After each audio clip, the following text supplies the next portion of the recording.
Bonjour à tous, je vous retrouve aujourd'hui pour un nouveau point lecture. Et quel point lecture? Trois lectures que j'ai adorées. Une un petit peu moins que les autres, mais dans l'ensemble, voilà, trois bonnes lectures. Donc je commence tout de suite en vous présentant Ange déchu, le tome 1 de J. Howard aux éditions Milady. Et donc dans ce livre, pour vous le résumer un petit peu, Dieu en a assez. Voilà, il s'est amusé avec la Terre, les humains, etc. Il en a marre, il décide que bientôt il va falloir arrêter tout ça. Et donc, soit les anges, soit les démons vont gagner. Et pour ça, ils doivent se mettre d'accord sur un humain qui va devoir sauver, entre guillemets, cette âme. Et comment expliquer ça? En fait, ça va marcher comme un peu avec des points. S'il sauve 4 âmes et il en perd 3, c'est les anges qui vont gagner. L'inverse, ce sera les démons. Donc il doit sauver cette âme pour que les anges règnent sur la terre, que ce soit le paradis, que tout le monde soit heureux, etc. etc. S'il n'arrive pas à sauver le maximum d'âmes, pour ça, ça sera voilà, la déchéance avec les démons, etc. qui régneront sur la terre. Et donc on imagine bien ce que ça pourrait donner. Et donc Jim Heron est choisi pour cette tâche. Donc Jim est un mauvais garçon, on va dire. Voilà, il a été mercenaire, il a été embauché pour tuer des personnes, etc. Il s'est rangé, maintenant il veut changer de vie. Et voilà, il veut plus tuer des gens, il veut mener une petite vie un peu plus tranquille. Ce qu'il commence à faire jusqu'à ce que les anges lui tombent dessus, entre guillemets. Et donc pour cette première mission, il doit sauver Vin Di Pietro, pardon, qui est un entrepreneur multimilliardaire, voilà, qui est sur le point de demander en mariage sa copine, on va dire, Divine, avec qui il est depuis quelques mois. Mais c'est avant de rencontrer Marie-Thérèse, une prostituée. Voilà, donc bon, elle est prostituée, elle a des bonnes raisons, entre guillemets, puisqu'elle veut fuir un mari violent et récupérer son enfant et doit gagner de l'argent comme elle peut pour rembourser ses dettes. Donc voilà, et donc on va suivre l'aventure de ces trois personnages, quatre avec Divine, et voilà, essayer de voir comment Jim peut arriver à sauver cet homme, à lui faire prendre le droit chemin. J'ai adoré, c'est vraiment un coup de cœur, c'est voilà, c'est je pense que cet auteur, c'est un auteur qui me correspond parce que j'avais adoré La Confrérie de la Dague Noire. Et en fait, donc là, c'est dans la même ville que se passe La Confrérie avec Caldwell. Et on a quelques allusions, si on a lu La Confrérie, on a quelques allusions à cette saga, ce qui est assez rigolo. Et donc voilà, c'est plein d'humour, le suspense est là. Moi, je peux que vous le conseiller, c'est voilà, l'univers est bon, les anges sont voilà, même voilà, on rencontre deux anges déchus qui vont essayer enfin, qui sont censés aider Jim dans ses décisions, etc. Ils sont très drôles, enfin voilà, c'est drôle, c'est poignant, c'est triste. On s'attache au personnage, on a envie de savoir la suite, est-ce qu'il va y arriver ou pas, qu'est-ce qui va lui arriver, etc., etc.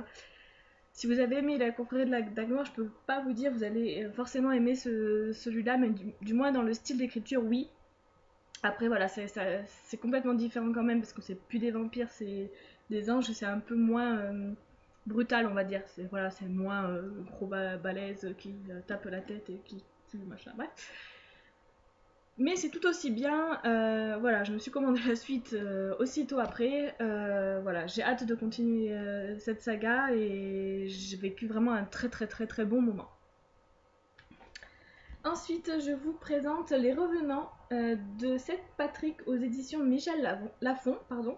Donc c'est une série qui adapte, un roman qui est adapté d'une série. Alors j'ai pas vu la série, j'ai voulu lire le bouquin avant.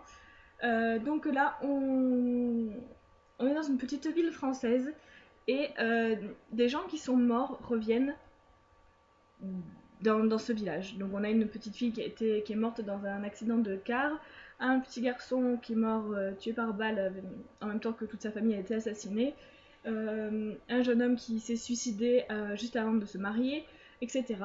Et on voit voilà, ces revenants viennent et on voit la réaction de leur famille, etc. Par rapport à ça, et on se pose beaucoup de questions. Pourquoi eux, pourquoi ils sont là, pourquoi ils reviennent. Alors c'est des revenants mais c'est pas des fantômes, c'est-à-dire qu'on peut les toucher, ils peuvent attraper, ils peuvent interagir avec vous, vous prendre vos bras, vous faire un bisou, vous allez sentir tout ça. Ils peuvent attraper un verre, etc., attraper un livre. Ils sont en chair et en os, si on peut dire. Et donc j'ai lu ce tome 1, j'espère qu'il y aura un tome 2 parce qu'on n'a aucune réponse à toutes les questions qu'on peut se poser, c'est-à-dire pourquoi eux, pourquoi ils sont là, comment ça se fait qu'on peut les toucher, etc. La fin, c'est juste... Voilà, c'est... L'action se passe et pouf, plus rien. Pourquoi, qu'est-ce qui s'est passé réellement, etc. J'espère qu'il y a vraiment qu'il y aura un tome 2 parce que... je peux dire que j'ai adoré ce livre s'il y a une suite. S'il n'y a pas de suite, non. Parce que là, avec une fin comme ça, on n'a aucune réponse. C'est juste pas possible. Voilà.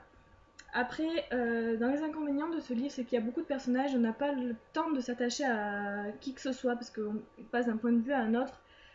Voilà, c'est un peu déroutant, autant c'est bien vu qu'on voit l'histoire de différents points de vue, mais voilà, on peut pas s'attacher à un personnage, etc. Et bah, ce qui leur arrive, enfin je sais pas, ça touche pas vraiment, puisque du coup, ben, on n'a pas le temps de, voilà, de s'attacher à un personnage, etc. Pour être touché par ce qui peut lui arriver. Par contre, c'est plein de suspense, c'est plein de rebondissements. L'écriture est assez fluide. Voilà, on tourne les chapitres, on veut continuer, on veut pas s'arrêter. Voilà, moi c'est juste la fin qui me dérange. Soit c'est un cliffhanger phénoménal, le tome 2 va nous apprendre des choses, etc. Soit s'il n'y a pas de tome 2, voilà. Et enfin, j'ai lu Légende de Marie-Lu aux éditions Castlemore. Donc là, on est en pleine dystopie. Et quelle dystopie! J'ai adoré ce livre. Alors, c'est pas un coup de cœur, il manque un petit truc pour que ça le soit. Mais alors, quelle claque! Donc j'ai commandé le tome 2 déjà à l'avance avant de l'avoir lu. Et je suis bien contente de l'avoir commandé, comme ça je vais pouvoir le lire, je l'espère, assez rapidement. Donc ici, on suit June, qui fait partie de l'élite des meilleurs de sa ville, on va dire, et qui devient soldat. Elle a réussi l'examen mieux qu'on pouvait avec 1500 points. Et on suit également Day, qui lui est le criminel le plus recherché de la ville, du pays. Criminel, pour moi criminel c'est quelqu'un qui a tué quelqu'un. Lui il n'a tué personne, mais voilà, c'est un voleur. Il essaie de tout faire saboter pour tout ce qui concerne la République, etc. C'est un rebelle pur et dur, mais il ne tue pas. Et un jour, June, le frère de June meurt et elle est persuadée que Dale l'a tué et elle va le traquer. Elle le traque et de là part toute l'histoire de ce bouquin. Je vous en dirai pas plus parce que sinon je vous spoilerai le livre et c'est pas vraiment le but. Mais voilà, j'ai beaucoup aimé. Ce que j'aimais également, c'est que on suit les deux personnages, c'est-à-dire que à un moment donné, on va être du point de vue de Dale et le chapitre suivant, on sera du point de vue de June. Voilà, les chapitres sont très très courts, ce qui permet de faire plusieurs pauses dans le livre. Et voilà, moi j'aime bien m'arrêter à la fin d'un chapitre et pas au milieu d'un chapitre, donc du coup c'est parfait pour faire une pause dans son livre. Les deux personnages sont attachants, même plus que ça, mais bon voilà, c'est pareil, je peux pas vous en dire plus, mais voilà, les personnages qu'on rencontre sont attachants. Le suspense y est, on se demande qu'est-ce qui va se passer, on se dit mais non, fais pas ça. Enfin, alors qu'on sait que, bon, elle a pas le choix, elle sait pas. Nous, on se doute de la suite, mais elle sait pas. Donc voilà, on a envie de lui dire, mais non, arrête, fais pas ça. Et mais voilà, c'est bien fait, les réactions sont justes. Euh, voilà, leur caractère aussi. Ils sont pas parfaits, ils ont des défauts, etc. Mais voilà, on prend plaisir à les suivre. Et voilà, j'ai hâte de voir la fin parce que voilà, on s'arrête. Bah, je vais pas vous dire où, hein, bien évidemment, mais j'ai bien envie de suivre les aventures de June et Day dans le prochain tome. Donc pour des raisons d'organisation, j'ai fait mon tirage des livres un petit peu avant. Parce que voilà, j'ai pas pu vous filmer la vidéo tout de suite. Mais comme je voulais quand même continuer de lire, j'ai fait le tirage avant. Donc je vous retrouve tout de suite pour ceci. Alors nous allons procéder au tirage au sort de mes 3 prochaines lectures. Hop, je secoue un petit peu, je remue. Alors, 1, 2, de l'autre côté, on va essayer d'aller tout au fond. Hop là, et 3. Donc, l'éveil des macabres, Ugly Love de Colleen Hoover, un des derniers que j'ai acheté, et le tome 1 de La Communauté du Sud. Donc voilà, mes 3 prochaines lectures. Je suis assez contente du résultat. On a encore 3 genres bien différents. Voilà, ça devrait être de lecture sympathique. Allez, je vous laisse. Voilà, je vous souhaite de bonnes lectures à vous aussi, un bon week-end, une bonne journée, une bonne semaine, comme d'habitude. Bye bye.